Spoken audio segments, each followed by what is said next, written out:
Bonjour à tous. Nous allons aborder dans cette vidéo l'influence des facteurs physico-chimiques sur la vitesse de la réaction enzymatique. Alors, on va commencer par rappeler ce que vous devez bien connaître maintenant.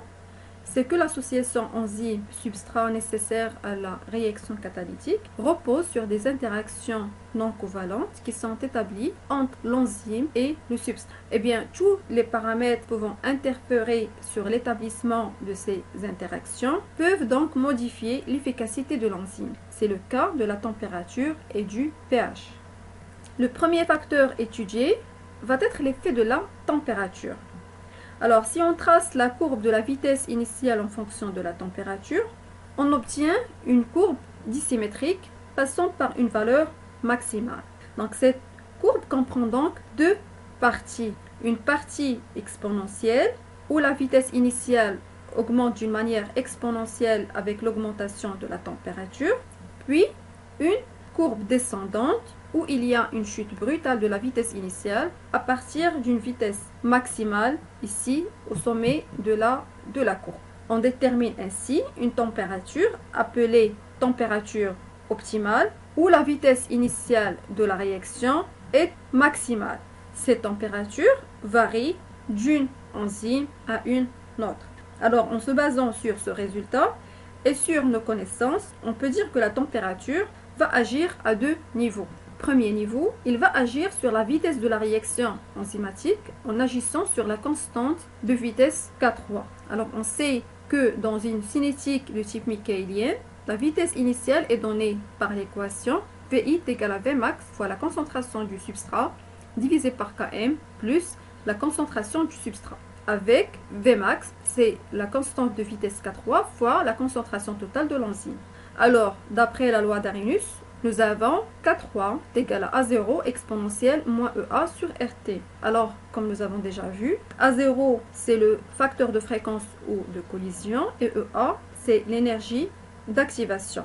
R c'est une constante universelle des gaz parfaits à une température T. Donc, la loi d'Arrhenius exprime ici une température et c'est une exponentielle. Donc, quand la température augmente, K3 augmente et Vmax augmente de façon exponentielle, ce qui explique la variation exponentielle de la première partie de la courbe. La deuxième action de la température, c'est que la température peut agir sur la structure des enzymes. Comme vous le savez, les enzymes sont des protéines et donc ils sont sensibles à une élévation de la température.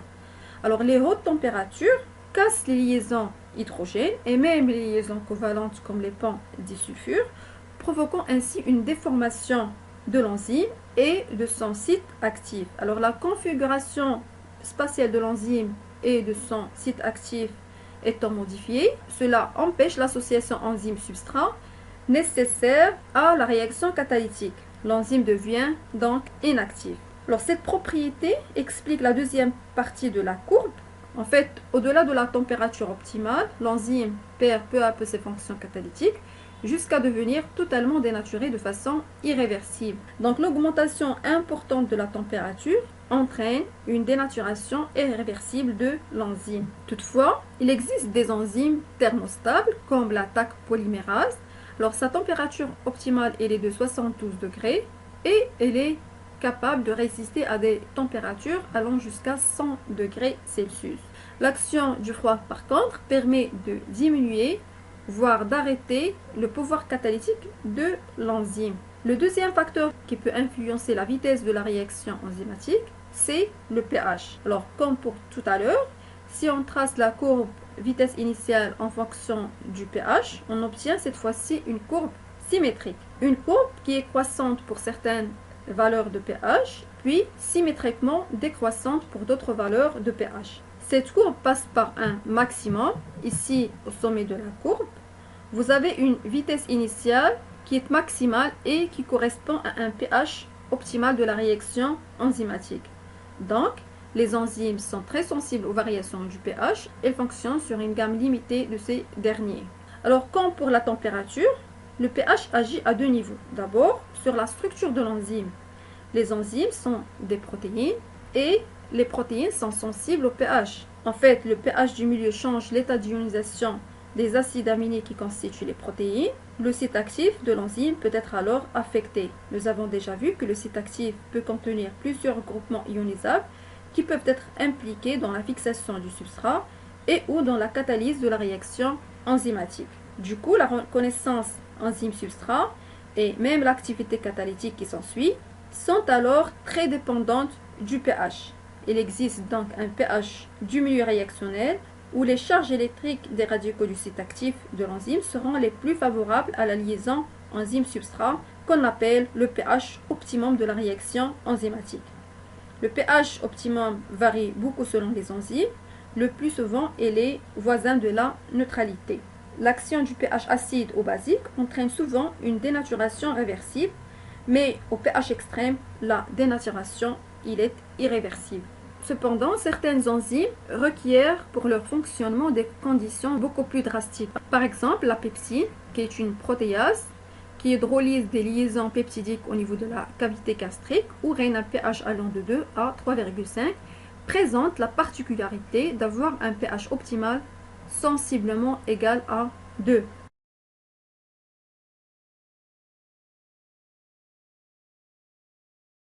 Le pH peut agir aussi sur la structure des substrats. Alors le substrat a souvent des groupes ionisés et l'une ou l'autre des fonctions ionisées peut préférentiellement être en interaction avec l'enzyme. Le substrat peut lui aussi changer d'état d'ionisation, ce qui peut aussi défavoriser son association avec l'enzyme et donc sa transformation en produit. Alors la nature protéique des enzymes permet de comprendre que lors de l'étude de la catalyse enzymatique, de la réaction enzymatique, il est donc nécessaire de travailler à température constante et optimale et en milieu tamponné et à pH optimum.